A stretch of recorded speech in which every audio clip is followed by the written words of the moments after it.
What if I told you that 7 sentences spoken by a dying man over 2,000 years ago contain the most profound psychological insights ever recorded about human suffering, forgiveness, and transformation? These weren't the desperate words of defeat. They were strategic communications that revealed principles modern psychology is only now beginning to understand. Tonight, we're diving into the psychological framework hidden within the final words spoken during history's most analyzed death. By the end, you'll discover why these statements didn't just change religious history. They rewrote the human understanding of how to respond to ultimate crisis. Are you ready to decode the psychology behind the words that changed everything? If you're facing impossible challenges, this changes everything. The most powerful psychological toolkit for crisis isn't in any textbook. It's hidden in 7 final statements that reveal the ultimate mindset. Picture this. You're experiencing the most excruciating physical and emotional pain imaginable. You're being publicly humiliated, abandoned by your closest friends, and facing certain death. In this moment of ultimate crisis, what would your final words be?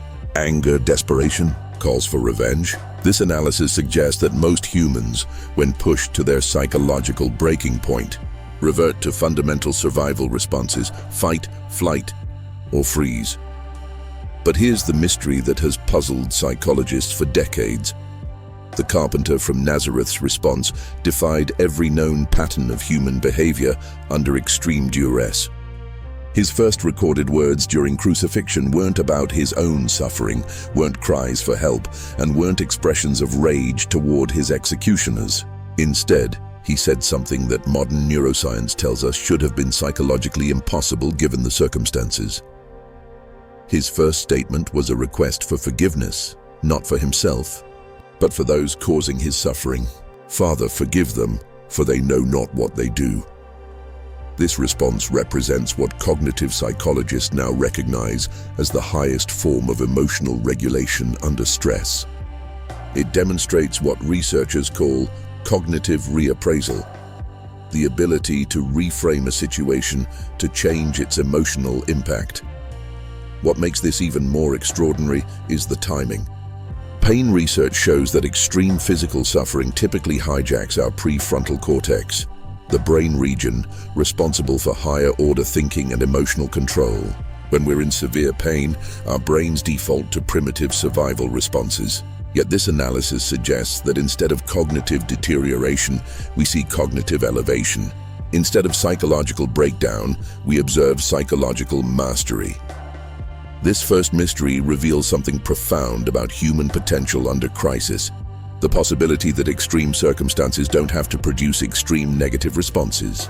We can interpret this as evidence that humans possess untapped reserves of psychological resilience that can be accessed even in the most dire situations. Here's where modern psychology provides fascinating insights into what was actually happening in this moment.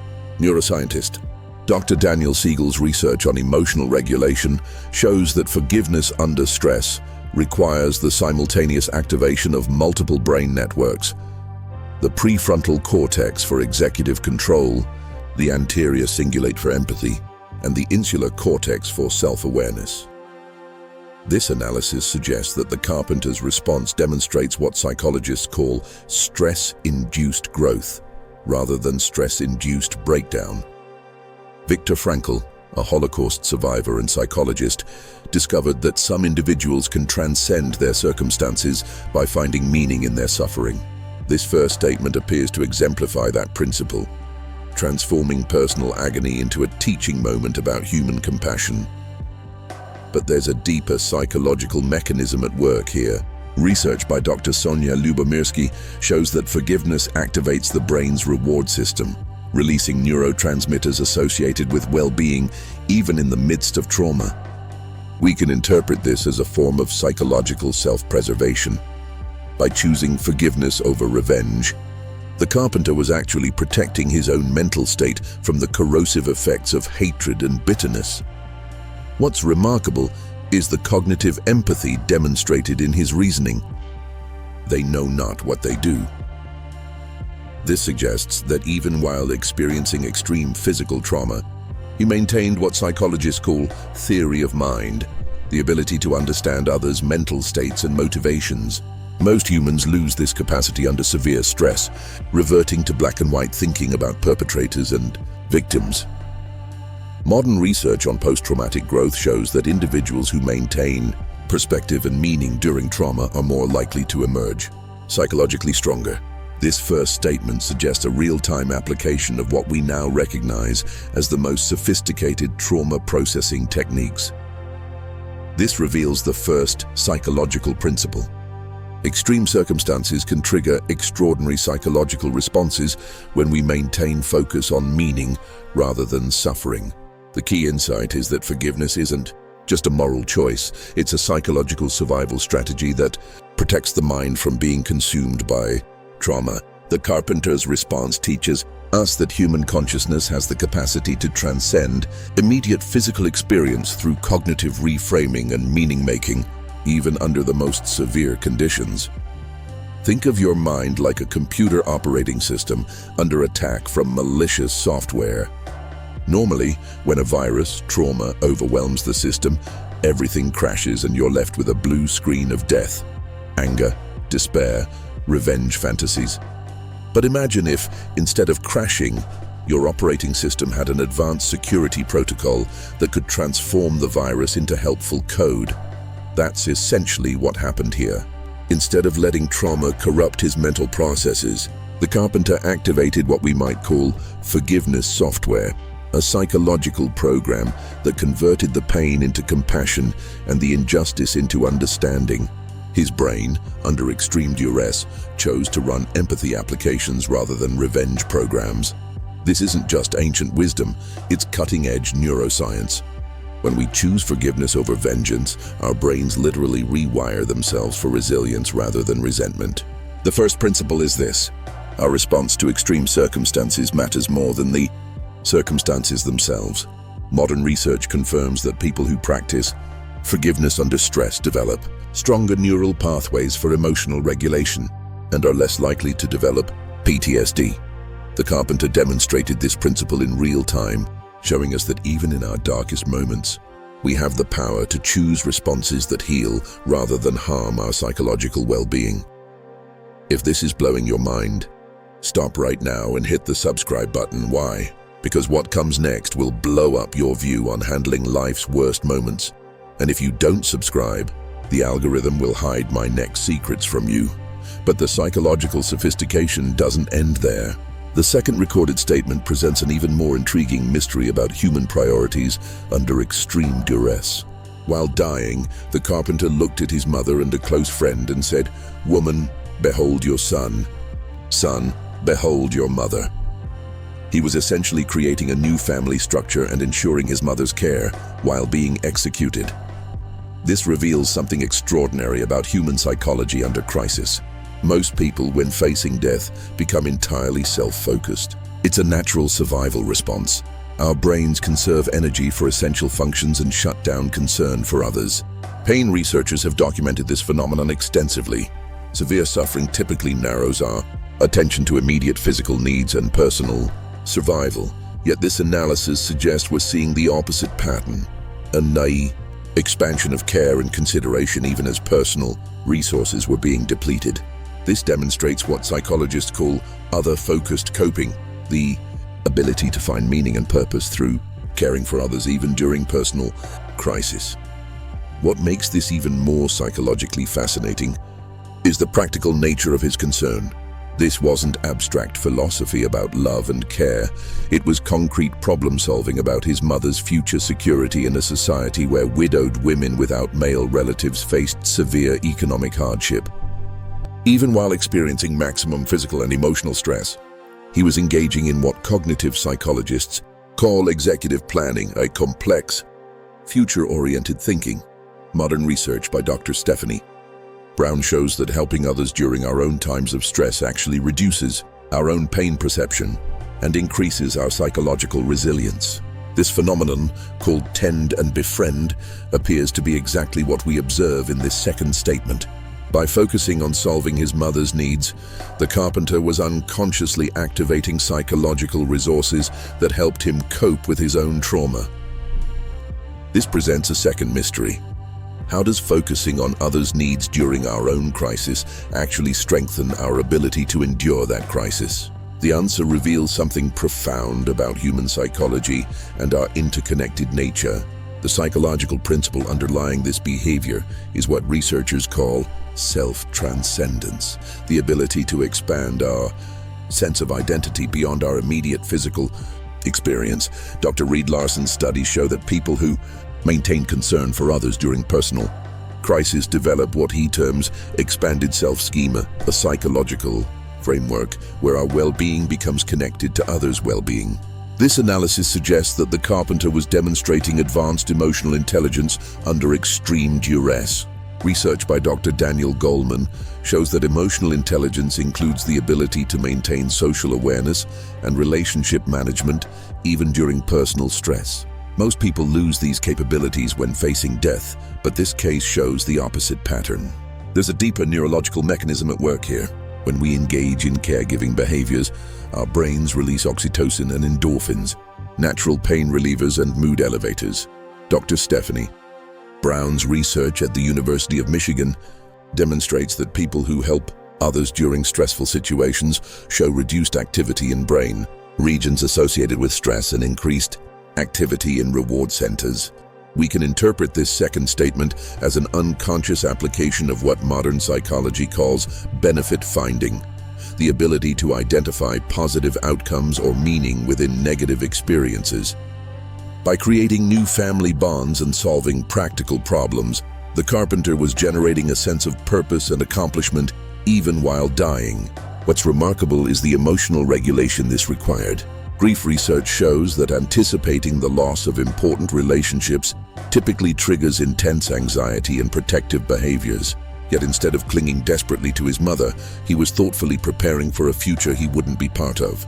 This demonstrates what psychologists call adaptive grief processing, the ability to love deeply while accepting inevitable loss. The second psychological principle emerges here.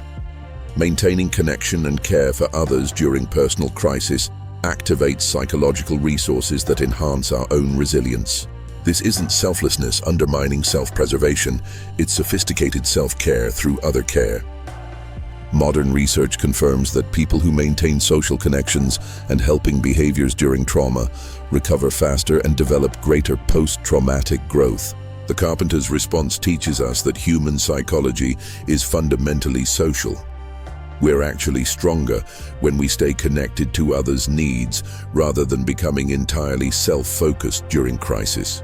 Imagine you're in a sinking ship. Most people would focus entirely on finding their own life jacket, fighting for the limited spots on lifeboats.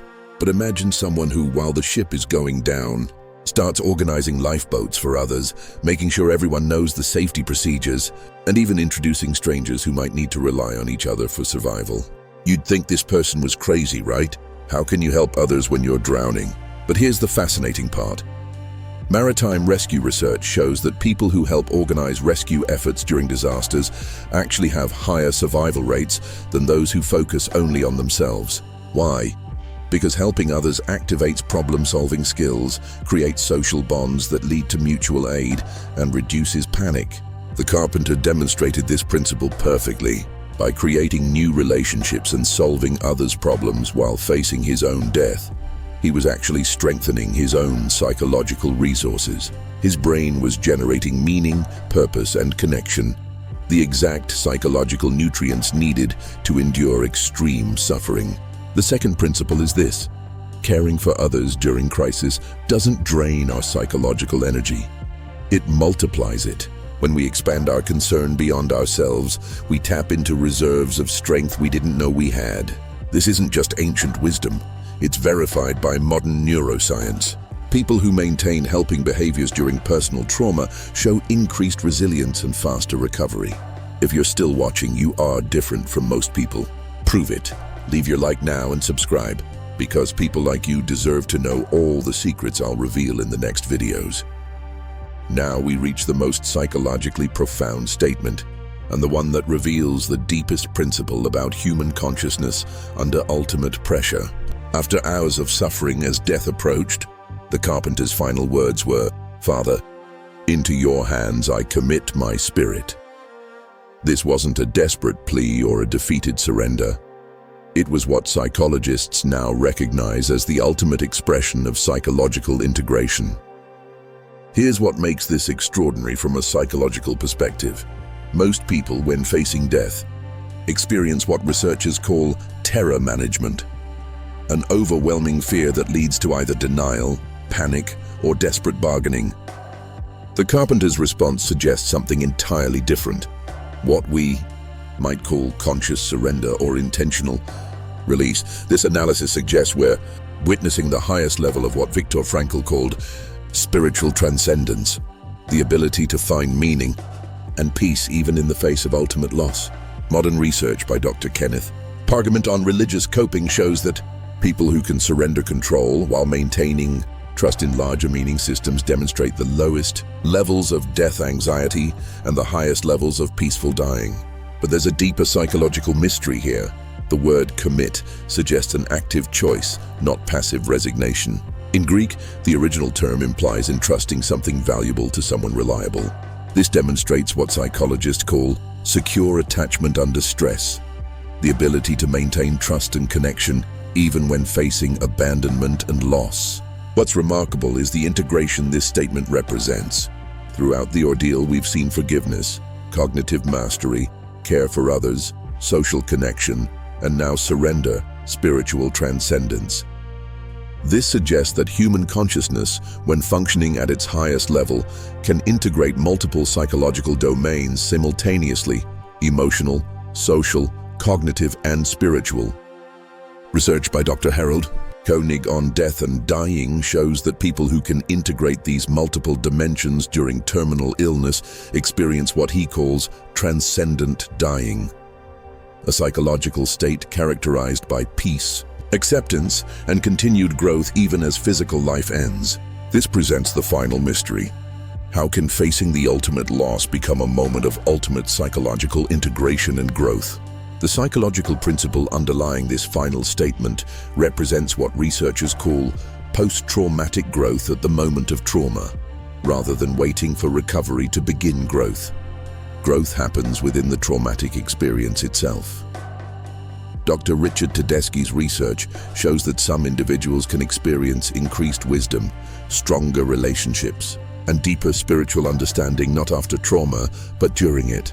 This analysis suggests that the Carpenter's final words demonstrate what we might call conscious dying, a psychological state where awareness expands rather than contracts as life ebbs. Modern research by Dr. Ira Byock on end-of-life psychology shows that people who can consciously participate in their dying process often experience profound peace and even joy in their final moments. The word father reveals maintained relationship, even in isolation. The phrase "into your hands" shows trust despite circumstances suggesting abandonment. "I commit" demonstrates active choice rather than passive victimhood. "My spirit" acknowledges something beyond physical existence. This integration of relationship, trust, choice, and transcendence represents what psychologists call optimal psychological functioning under extreme adversity. Neuroscientist Dr. Mario Beauregard's research on transcendent experiences shows that these states involve synchronized activity across multiple brain networks: the default mode network, self-awareness; the salience network, attention; and the executive control network, decision-making. This final statement appears to represent precisely this kind of neural integration. What makes this psychologically revolutionary is the timing. Most people experience psychological fragmentation as death approaches: confusion, fear, regret, unfinished business creating mental chaos. Yet this case suggests the opposite, increasing psychological coherence and integration as life concludes. The third psychological principle emerges. The ultimate test of psychological mastery isn't avoiding death or defeating it, but consciously participating in it with awareness, choice, and trust. This transforms dying from psychological failure into psychological completion. Modern research on good deaths confirms that people who can maintain agency, connection, and meaning during the dying process experience what Dr. Susan Block calls dignified death. a psychological state that can actually inspire and heal others even as the individual passes away. These three statements together reveal a complete psychological framework for handling ultimate crisis. Forgiveness protects the mind from trauma. Care for others multiplies our psychological resources, and conscious surrender allows transcendence of circumstances. Think of human consciousness like a master conductor leading an orchestra during an earthquake. As the building shakes and instruments fall, most conductors would abandon the podium, run for safety, or freeze in panic. But imagine a conductor who, even as the earthquake intensifies, continues directing the music. Not pretending the earthquake isn't happening, but incorporating it into the symphony. That's what these final words represent. Instead of psychological chaos as death approached, we see psychological symphony. All the elements of human consciousness working together in harmony. The conductor, consciousness, didn't fight the earthquake, death, or pretend it wasn't happening. Instead, he conducted the most beautiful music of his entire career, using the very circumstances that should have destroyed the performance. The Carpenter's final statement shows us that human consciousness, at its highest level, can transform even dying into a conscious, meaningful act. Father, into your hands I commit my spirit, is like a conductor finishing the symphony with a perfect final note, then calmly setting down the baton. The third principle is this: psychological mastery isn't about controlling circumstances, it's about conscious participation in whatever circumstances arise. When we can maintain awareness, choice, and trust even in the face of ultimate loss, we transform suffering into transcendence. This isn't just philosophical. Modern research on conscious dying shows that people who approach death this way not only experience peace themselves, but often inspire profound healing and growth in everyone around them. These three psychological principles create an extraordinary framework for ultimate resilience. First, forgiveness protects consciousness from being corrupted by trauma. Second, caring for others during crisis multiplies rather than depletes our psychological resources. Third, conscious surrender to circumstances beyond our control allows transcendence rather than defeat. Together, they reveal that human psychology possesses capabilities we rarely access, the ability to transform our worst moments into our most meaningful ones. The Carpenter's final words weren't just religious statements, they were a psychological masterclass in how consciousness can expand rather than contract under ultimate pressure. When you understand these principles, crisis becomes opportunity for unprecedented growth. If these secrets blew your mind, you need to see my next videos. But only if you hit the bell icon. Otherwise, you'll lose the most powerful secrets in history. What is your opinion on the ideas presented in this content? Leave it in the comments. Send this news to that friend of yours who has a keen perception. This analysis is speculative and based on psychological interpretation of historical accounts, not clinical diagnosis or religious doctrine. The content is intended for educational and inspirational purposes only.